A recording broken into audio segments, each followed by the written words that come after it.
You're scrolling through the news when a shocking story catches your attention. Authorities have found evidence connected to a 15-year-old girl inside the trunk of a Tesla registered to a well-known singer. It has been several weeks, possibly months, and the condition of what was discovered has made the investigation extremely challenging. Investigators are now waiting for lab results to determine the cause and timeline of what happened. How do forensic experts even begin to approach a case like this? Let's take a closer look at the science behind it and what investigators are really facing. On September 8, 2025, the discovery related to 15-year-old Celeste Rivas shocked the entire community. Evidence connected to her was found in a highly deteriorated condition, wrapped carefully in a plastic covering that weighed about 71 pounds. The condition of the evidence suggested that it had been inside the vehicle for quite some time, with investigators estimating that the incident occurred between late July and early August 2025. The car, a Tesla, had been parked in the warm climate of Hollywood Hills, where the high temperatures during those weeks accelerated natural processes and made the investigation even more complex. This discovery left investigators with more questions than answers. How did she end up in that car? What really happened during the months between her disappearance and the troubling discovery? The intense heat in the Hollywood Hills made the situation even more complicated, speeding up natural changes and making it harder for investigators to analyze the evidence. The harsh conditions inside the vehicle meant that the longer the materials remained there, the more difficult it became to piece together what truly happened. There are still many unanswered questions surrounding this mysterious case. What could have led to Celeste being found in such tragic circumstances? Who might be connected to what happened? As investigators continue to search for answers, the memory of a young girl full of promise remains deeply felt by those who knew her. The community now faces a painful truth: a bright future cut short far too soon. But the mystery surrounding Celeste's case is only beginning to unfold. Every clue, every detail, and every question needs to be carefully reviewed to bring understanding and fairness to Celeste and her loved ones. This investigation is not just about finding the truth. It is about making sure Celeste's story is never forgotten and that her life continues to be valued as the search for answers moves forward. As the search for answers continues, many hope the investigation will reveal who is responsible for this heartbreaking event. The discovery of Celeste Rivas' body was deeply sorrowful, and one detail drew particular attention. On her right finger was a small reddish tattoo. That simple yet meaningful mark became a vital clue in confirming her identity. Even though time and conditions had severely affected her body, the small tattoo remained visible enough to help confirm her identity, offering a small sense of closure to those involved. Still, the state in which Celeste Rivas was found was heartbreaking. The natural process of decay had advanced significantly, and much of the soft tissue had deteriorated, making the identification process deeply challenging for investigators. The extreme heat inside the Tesla had sped up the natural breakdown process, causing the biological materials to deteriorate quickly. This made it much harder for experts to collect clear DNA or other usable forensic evidence. Many of the samples retrieved were badly affected by the conditions, leaving investigators with limited data and making it difficult to reach solid conclusions. The condition of Celeste Rivas' remains made traditional identification methods nearly impossible. What was found no longer resembled the bright young girl her loved ones remembered, but fragments that were difficult to piece together. Yet the small tattoo on her finger became a sign of recognition, a faint but meaningful reminder of who she was, offering a glimmer of comfort in an otherwise heartbreaking situation. The condition of Celeste Rivas' remains left investigators with very limited options for finding conclusive forensic evidence. Any soft tissue that might have revealed important details had been too severely affected to provide clear answers. Despite these obstacles, investigators continued their work with determination, hoping to uncover the truth about what took place during the missing weeks between her disappearance and the heartbreaking discovery. Her family and the community continue to struggle with deep sorrow as they wait for answers that only the person responsible can provide. Although much of the biological evidence was affected by the condition of the remains, investigators remain dedicated to uncovering what truly happened in the final moments of Celeste Rivas' life. The small tattoo helped confirm her identity, but the search for justice is still ongoing. The condition of Celeste Rivas' remains created major challenges for investigators, as the natural breakdown process caused bacterial growth. This biological activity, along with the chemical changes that occur after passing, can sometimes lead to the creation of compounds such as ethanol and gamma-hydroxybutyrate, which are normally linked to certain physical reactions. However, in this situation, the presence of those substances was not necessarily linked to any external actions, but rather a natural result of the body's biological changes after passing. The appearance of ethanol and GB during this process can sometimes create what experts call a false positive in toxicology testing. These compounds may naturally form in the body during the later stages of decomposition, even if the person had no prior exposure to them. This situation can make toxicology analysis more challenging because it may lead investigators to believe that certain substances were involved, when in fact they were naturally produced during the biological breakdown process. For this reason, experts must exercise great caution when interpreting laboratory results in cases like this to ensure the findings accurately reflect what truly happened. The natural chemical changes that occur in the body after passing can sometimes resemble the presence of restricted substances or alcohol, making the forensic analysis more complex and potentially delaying the determination of the true cause. Therefore, while these elements may appear in medical reports, they do not automatically suggest criminal involvement but are instead the result of natural biological processes during decomposition. Postmortem redistribution, often referred to as PMR, is a process that can greatly affect toxicology findings, making it an important factor in forensic analysis. Once a person has passed away, the body's normal metabolic functions stop, but certain chemical compounds may still shift within the system. This movement, called postmortem redistribution, happens when substances that were once concentrated in specific organs, like the brain or liver, begin to spread into the bloodstream after death. PMR can sometimes cause the concentration of certain substances in the blood to appear higher than they actually were at the time of passing, which may lead to inaccurate interpretations. For instance, if an individual had been exposed to a restricted compound before their death, postmortem redistribution could cause that substance to spread more widely throughout the body, particularly within the bloodstream. This effect can create the mistaken impression that a restricted substance was present at harmful levels in the bloodstream at the time of passing, even if that was not the case beforehand.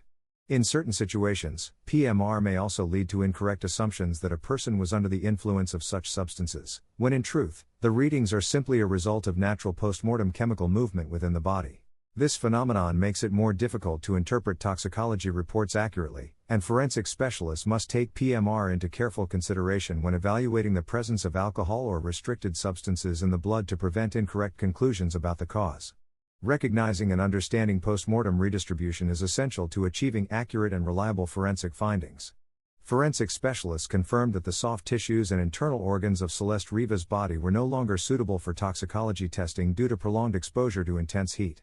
The combination of high temperatures and the extended period the body had remained inside the vehicle led to severe deterioration of these crucial biological components. As a result, the soft tissues and internal organs, which usually play a vital role in detecting chemical substances or determining the cause, became unsuitable for reliable toxicology analysis. Elevated temperatures speed up the natural decomposition process, leading to the breakdown of cells and the release of enzymes that further compromise the integrity of biological samples. When a body has been exposed to harsh environmental conditions for several weeks, the internal organs such as the liver and kidneys, which play important roles in processing substances, often deteriorate.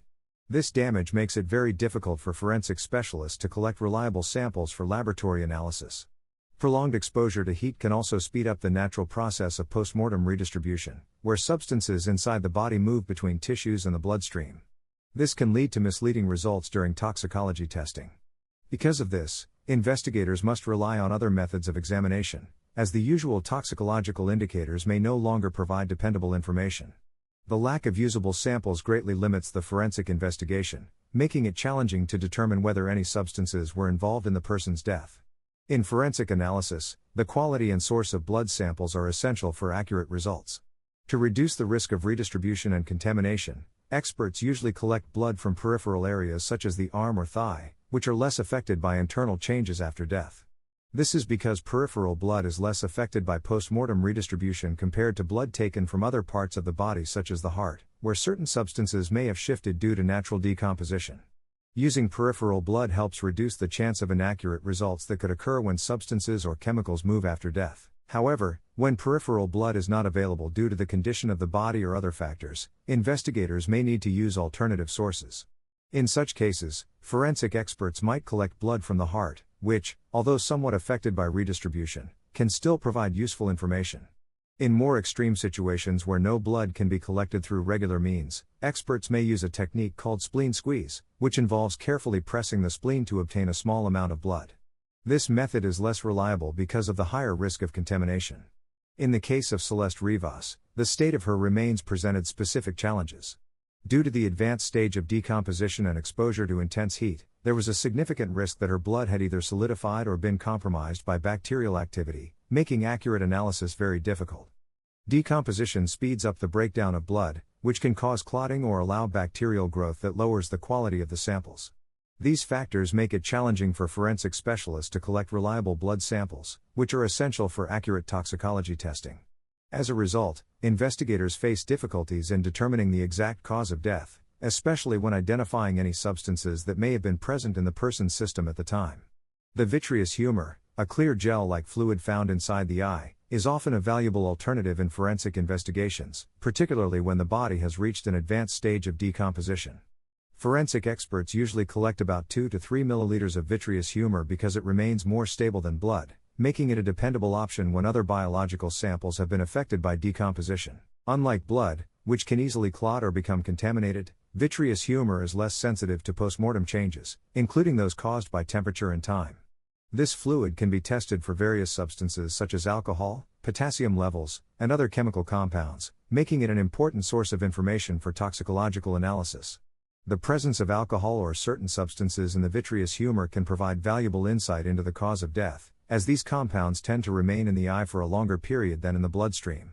The potassium level in the vitreous humor can also help estimate the time of death since its concentration naturally increases over time after death.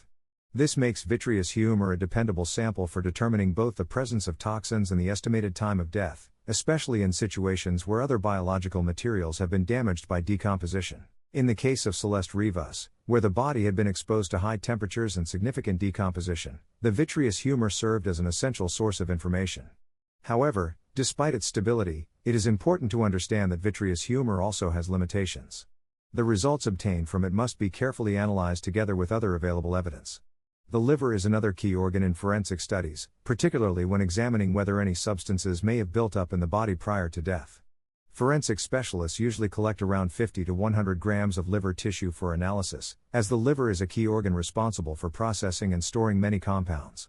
The liver can retain certain substances longer than organs such as the stomach or brain, making it a more dependable sample when the body has undergone significant decomposition. Unlike the stomach, which quickly loses its contents after death, and the brain, which breaks down more rapidly, the liver tends to preserve its structure for a longer period. This makes it especially useful in cases where the body has been exposed to high temperatures or advanced decomposition, as it may still hold traces of substances that were present before death. Through the examination of liver tissue, forensic experts can detect compounds that may have been processed and stored within the organ. In the case of Celeste Rivas, where decomposition had greatly affected other biological samples, the liver could still provide valuable information about the presence of chemical substances in the body. However, as with all samples collected after death, it is important to consider the condition of the body and how decomposition may affect the quality of the tissue. Although the liver has many advantages, it can still deteriorate over time, so any findings must be carefully evaluated alongside other available evidence to ensure an accurate understanding of the cause of death. Hair and nails can also provide valuable information in forensic investigations, especially in cases involving long-term exposure to certain substances when other biological materials have been damaged by decomposition. Hair, in particular, offers a distinct advantage because it can retain traces of substances for long periods. Forensic specialists often study hair samples since 1 centimeter of hair growth typically represents about 1 month of exposure, allowing investigators to track substance patterns over several months or even years. Hair is especially useful in situations where decomposition is advanced, as it is more resistant to environmental damage than softer tissues such as blood or internal organs. Even when other parts of the body have deteriorated, hair can often preserve important historical information. For example, a 3 centimeter section of hair could reveal details about a person's exposure to certain substances over the course of 3 months. In the case of Celeste Rivas, analyzing her hair could provide valuable information about her personal history and whether she had been exposed to any substances in the months prior to her passing. This analysis could help forensic experts determine if such exposure may have played a role in her death. Furthermore, hair can assist in building a timeline, allowing investigators to trace information that could date back as far as 2024, depending on the length of the hair sample.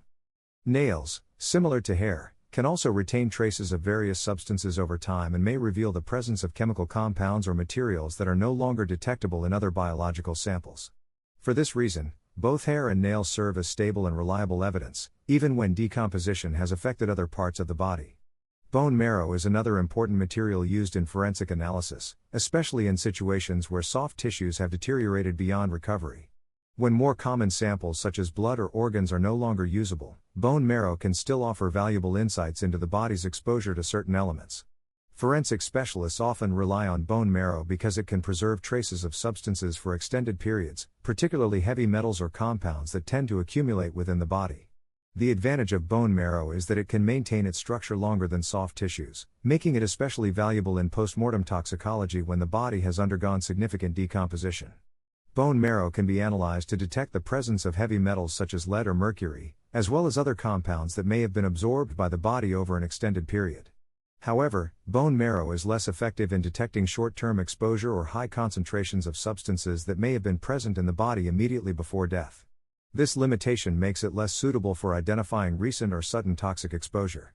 In the case of Celeste Rivas, where the body had been exposed to heat and decomposition, bone marrow could still provide useful information about long-term contact with certain compounds, although it might not clearly indicate recent or sudden ingestion. Despite these limitations, bone marrow remains a valuable resource for forensic specialists when other biological samples are no longer suitable for analysis. It helps investigators reconstruct a more complete picture of the body's exposure history. The stomach and brain are also important organs that forensic experts often examine for toxicological purposes, although they can be particularly challenging to analyze in cases involving advanced decomposition. Both the stomach and the brain are highly vulnerable to rapid deterioration after death, which makes them less reliable for analysis in cases where the body has experienced severe decomposition due to heat or prolonged exposure. These organs are often more difficult to examine compared to others such as bone marrow or hair. However, the stomach can still provide useful information if it contains any material at the time of examination. If food or other substances are present, they can help investigators understand what the person may have consumed before death. Although the stomach itself does not remain intact for long, its contents can reveal substances that had not yet entered the bloodstream. This information can be especially valuable in situations where the individual may have ingested something shortly before death, as it allows forensic experts to identify materials that were not yet metabolized by the body. Likewise, although the brain deteriorates quickly, it can sometimes still be examined if certain parts remain preserved. To preserve biological materials for forensic examination, it is essential to store them carefully under suitable conditions. When collecting samples such as blood or tissue, they should be sealed in airtight containers to prevent contamination and deterioration. A common and effective method for maintaining these samples is the use of sodium fluoride, which slows down the breakdown of substances and helps prevent bacterial growth or other changes that could affect laboratory findings. Another crucial part of forensic work is maintaining the chain of custody, which ensures that every piece of evidence, especially biological samples, is properly documented and handled. This process records each person who collects, transfers, or analyzes the evidence from the initial discovery to the laboratory, guaranteeing that the evidence remains secure and unaltered throughout the investigation.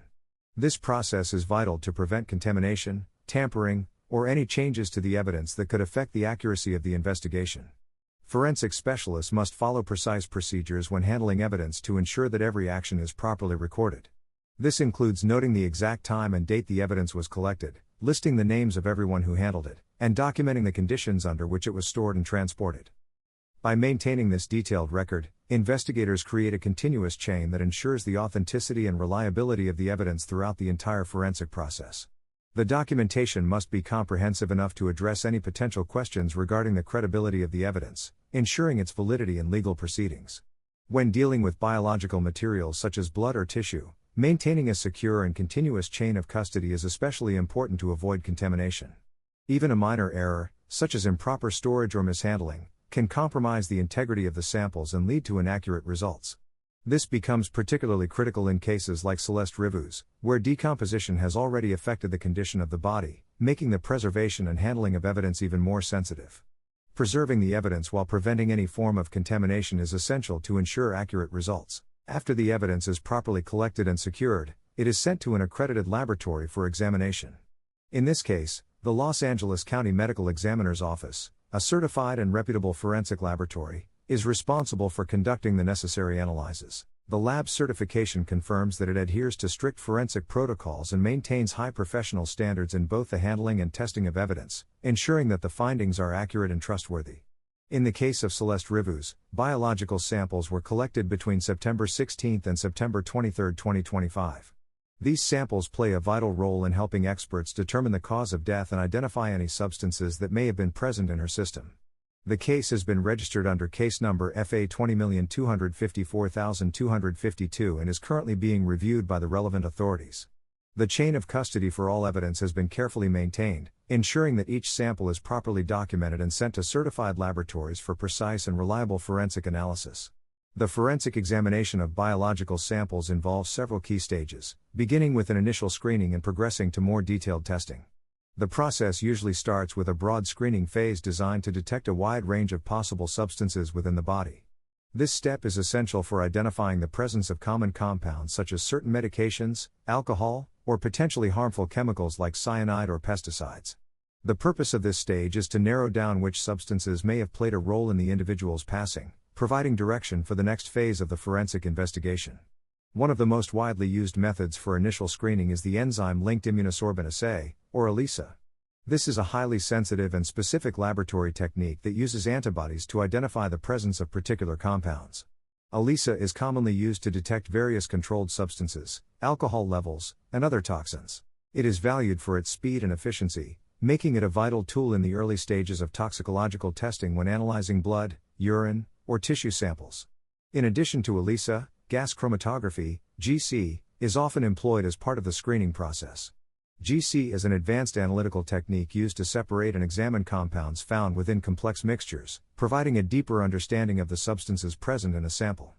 By applying these advanced techniques, forensic laboratories can deliver crucial information that helps guide investigations and bring greater clarity to complex cases. After the initial screening, the next step in confirming both the presence and concentration of substances in biological samples involves the use of liquid chromatography mass spectrometry, or LCMS. This technique is known for its exceptional sensitivity and precision, allowing experts to accurately measure a wide range of compounds, including controlled substances, environmental toxins, and other chemical agents. LCMS is especially valuable in forensic toxicology because it combines two powerful analytical methods: liquid chromatography, which separates individual components in the sample based on their chemical characteristics, and mass spectrometry, which identifies each compound by detecting its unique mass-to-charge ratio. Together, these methods provide highly detailed information about the molecular composition of the sample, ensuring that the analysis is both reliable and scientifically sound. Once the compounds are accurately identified, their concentrations are measured so that forensic specialists can compare them to established reference levels known to cause harmful or potentially fatal effects. The laboratory evaluates these measurements against documented safety and toxicity thresholds to determine whether a particular substance may have contributed to the individual's passing. For example, certain controlled substances, including opioid-based medications or chemical agents, have well-known concentration ranges that indicate potential toxicity. Similarly, substances like cyanide or pesticides are assessed based on established limits that define unsafe exposure levels. Using the LCMS technique, forensic toxicologists can precisely determine whether the concentration of any detected substance exceeds these critical thresholds. By comparing the measured values to these recognized reference points, experts can provide valuable insights into the possible influence of those substances on the person's death. If the concentration of a particular compound is found to surpass a hazardous level, it may suggest that it played a significant role in the outcome. The detailed information provided by LCMS is crucial for drawing reliable conclusions in forensic investigations. In forensic toxicology, extracting biological samples is a key step in accurately detecting substances that may have influenced the cause of death. Two main extraction methods commonly used in toxicology laboratories are solid phase extraction, SPE, and liquid-liquid extraction, LLE.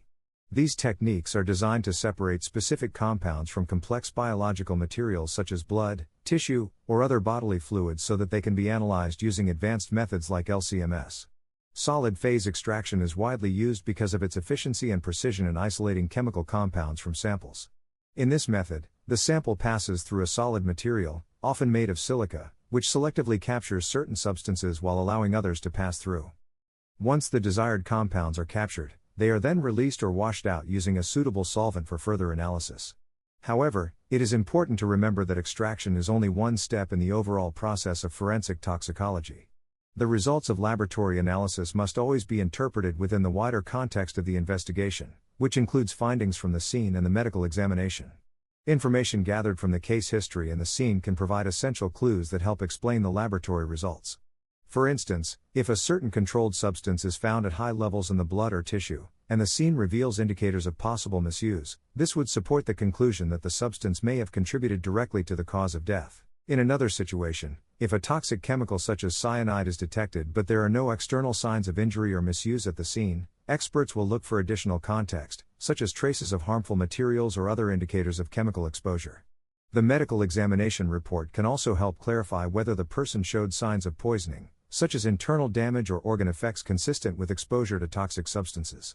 Ultimately, by combining extraction techniques with a thorough understanding of the scene findings, medical examination results, and toxicological analysis, forensic specialists can provide a complete explanation of how certain substances may have contributed to the cause of death, helping law enforcement and legal authorities gain a clearer understanding of the case. This integrated approach is vital in solving the complex challenges of any forensic investigation. Forensic specialists must understand the natural biochemical changes that occur in the body after death and consider the possibility that certain substances may appear as a result of decomposition. It is crucial to distinguish between compounds produced after death and those present before death to ensure accurate toxicological results. Additional testing, combined with careful analysis of the findings from the scene and the medical examination, helps provide a clearer picture of the true cause of death and prevents misinterpretation caused by decomposition byproducts. Postmortem redistribution, often referred to as PMR, describes the movement of substances such as medications or alcohol within the body after death. This happens as tissues begin to break down and the body's normal metabolic functions cease, allowing compounds to move between different areas of the body. As a result, the concentration of certain substances in the blood can change significantly after death, which may lead to inaccurate conclusions if only blood samples are analyzed. In postmortem redistribution, compounds that were initially concentrated in specific organs such as the liver or brain can move into the bloodstream once the body has stopped functioning. This movement can cause the levels of certain substances in the blood to appear higher than they actually were at the time of death, potentially leading investigators to believe that the individual had consumed these substances in excessive amounts. For instance, a compound that was primarily stored in the liver might later appear at elevated levels in the blood even though it was not present in such concentrations before death. To reduce the impact of postmortem redistribution, forensic specialists often compare blood results with other postmortem samples such as vitreous humor, the clear gel found in the eye, or liver tissue, both of which are less affected by redistribution. These types of samples provide a more accurate representation of the substances present in the body at the actual time of death. Vitreous humor, in particular, is more stable and less affected by decomposition, making it a valuable sample for comparison. By analyzing both blood and these alternative samples, forensic toxicologists can obtain more reliable results, providing greater clarity about the true cause of death. In cases where the body has undergone significant decomposition or fragmentation, many biological samples such as blood or stomach contents may be unavailable or too degraded to analyze effectively. The breakdown of tissues, whether caused by environmental factors or physical damage, can result in the loss of key evidence, making it harder to reach accurate conclusions. In these situations, alternative samples become especially important. Vitreous humor, liver tissue, and hair are often prioritized for analysis because they are more resistant to decomposition and can preserve chemical evidence better than blood or stomach contents. These types of samples help investigators gather meaningful toxicological data even in challenging forensic conditions. For example, vitreous humor remains relatively stable after death, making it an excellent sample for toxicological analysis, particularly for identifying the presence of substances such as alcohol or medications. Likewise, liver tissue, as a primary organ responsible for processing and storing various compounds, can reveal important information about what was circulating in the body prior to death. The liver is also more resistant to decomposition, allowing for more dependable results when other biological samples are not available. Hair serves as another valuable sample since it can retain traces of certain substances over an extended period. Because hair grows slowly, it can be used to detect long-term exposure to specific compounds, even months before death. This makes it especially helpful in cases where blood or urine samples cannot be obtained. In summary, when fragmentation or decomposition limits sample availability, vitreous humor, liver tissue, and hair should be prioritized for forensic testing, as they provide the best opportunity for accurate toxicological findings. In forensic investigations, particularly those involving severe decomposition or fragmented remains, the quality and preservation of biological samples are key factors in determining the cause of death. If the collected samples are severely damaged or degraded, toxicological results may become inconclusive, leading to an undetermined classification of the cause of death. This makes it especially difficult to distinguish whether the case involved intentional harm or was accidental. When biological materials such as blood, stomach contents, or tissues are affected by decomposition, mishandling, or postmortem redistribution, critical chemical evidence can be lost or altered. The loss of this data prevents forensic specialists from reaching firm conclusions about which substances were present in the body at the time of death, making it harder to determine whether the incident involved any external interference or resulted from an accident. In cases where the available evidence is limited or heavily degraded, the cause of death may ultimately remain undetermined. This situation places investigators in a challenging position, requiring them to rely more on circumstantial evidence, scene observations, and medical examination findings to reconstruct the events leading to death.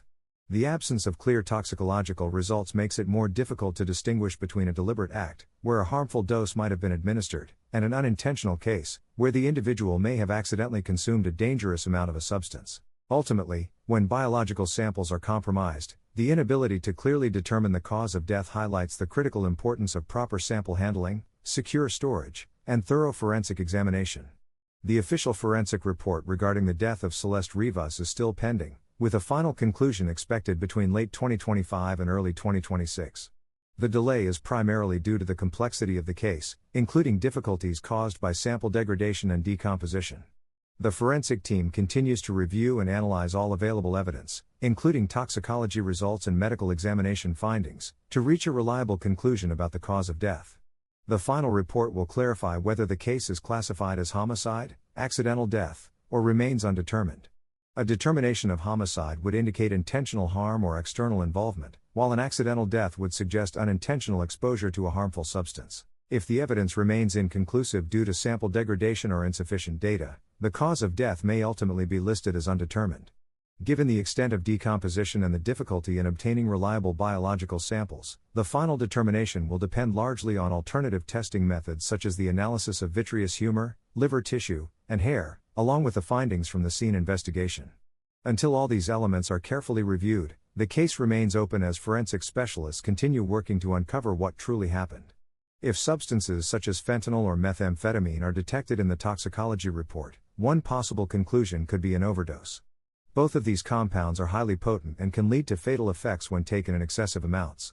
Fentanyl, in particular, is known for its extreme strength, with only a very small quantity capable of causing severe outcomes. Methamphetamine, while generally less potent, can also be life-threatening when used in large amounts or in combination with other substances. If the results indicate that death was caused by an overdose involving fentanyl, methamphetamine, or a mixture of substances, the case would most likely be classified as an accidental death. However, the circumstances surrounding how the body was found, including the way it was handled or placed, could make the case more complex and potentially lead to additional legal consequences, even if the passing itself was accidental. For example, if the body was moved or hidden after the incident, this could be interpreted as an attempt to conceal what happened, raising questions about the actions and intentions of those involved. Failing to report a death or moving the body without authorization could result in legal charges related to evidence tampering or obstruction of an investigation. While these actions are not directly tied to the cause of death, they can still carry criminal penalties. In many regions, such offenses are considered serious and may result in fines, probation, or imprisonment for up to 1 year, depending on the circumstances. Even if the overdose was not deliberate, efforts to hide the death or interfere with evidence can still have significant legal consequences. Forensic investigators will carefully review the scene to determine whether there are signs suggesting an accidental overdose or indications of intentional interference. Items found near the scene, the condition of the body, and witness accounts will all play a role in clarifying the sequence of events. If investigators find proof that someone tried to conceal the death or delay its discovery, charges related to improper handling or concealment of a body could follow, even if the overdose was accidental. Furthermore, experts will also evaluate whether there is any evidence pointing to deliberate harm or suspicious activity that may have occurred before the overdose. If the evidence suggests that the individual was deliberately given substances such as fentanyl or methamphetamine, the case would be treated as a potential homicide. However, if no such evidence is discovered and the overdose appears to have been unintentional, the investigation would instead focus on the act of concealing the body. The final determination will rely on the toxicology report, findings from the scene, and autopsy results. These factors will help investigators decide whether the overdose was accidental or if other actions, such as hiding the body or misleading authorities, were involved. If toxicology testing reveals no harmful substances in the system, the investigation would shift toward understanding the circumstances surrounding the condition of the remains and any signs of concealment. The absence of toxic substances would eliminate the possibility of accidental overdose or poisoning, leading investigators to consider alternative explanations.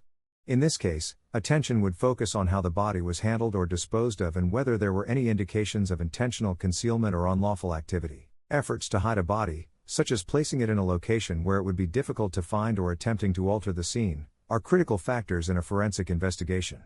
The method of disposal, whether the body was hidden or moved multiple times, can provide valuable insight into the actions and intentions of the person responsible. If a body is discovered in an unusual or concealed location, it may indicate that someone attempted to prevent its discovery, possibly out of fear of legal consequences or to remove evidence.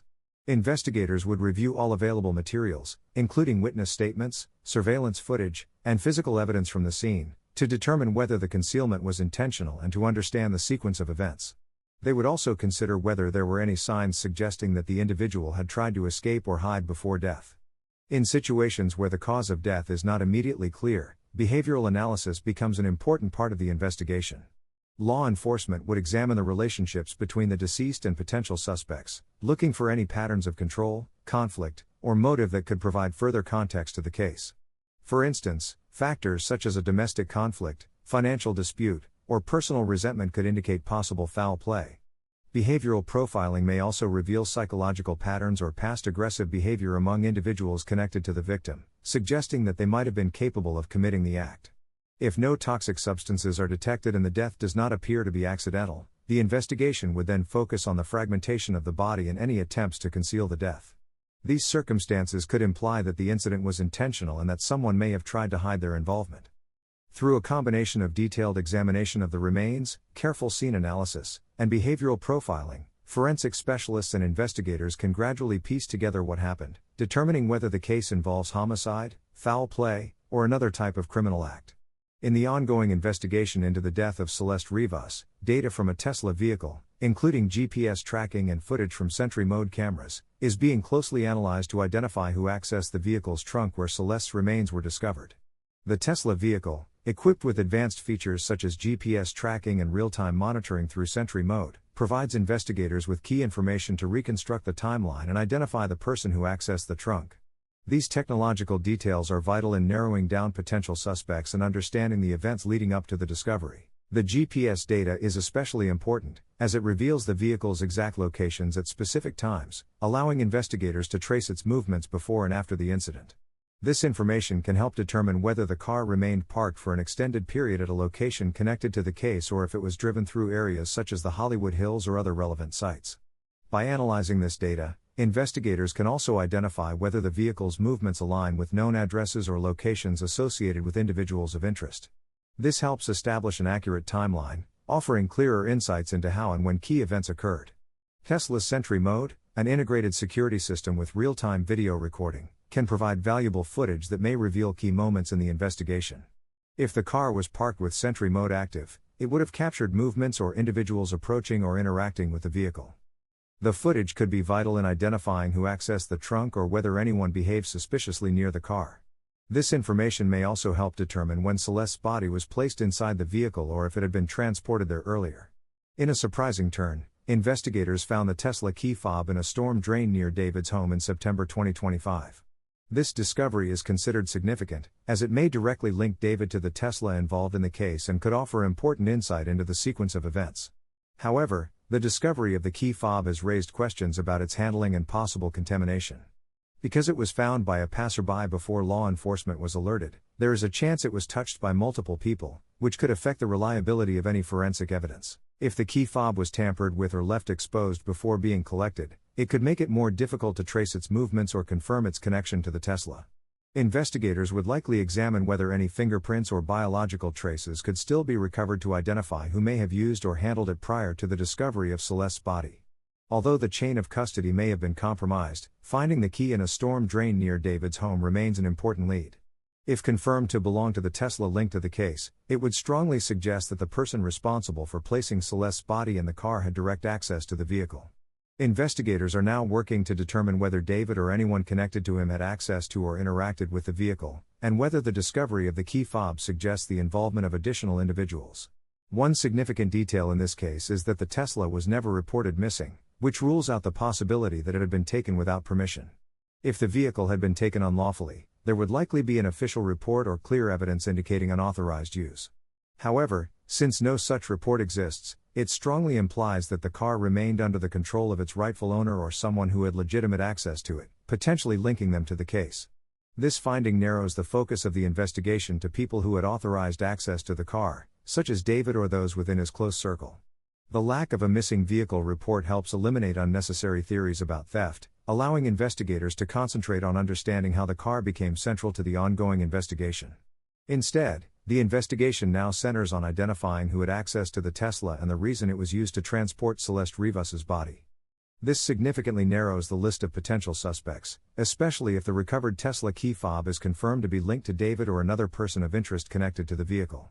Since the key was found near David's residence, investigators are working to determine whether he had any direct connection to the car. If forensic analysis confirms that David's Tesla key fob was used to unlock or operate the vehicle, it could place him, or someone close to him, at the scene. Investigators would then focus on his relationship with Celeste, possible motives, and any physical or digital evidence suggesting involvement in what happened afterward. Should evidence indicate that David played a role in placing Celeste's body in the vehicle, his movements during that time would be thoroughly reviewed.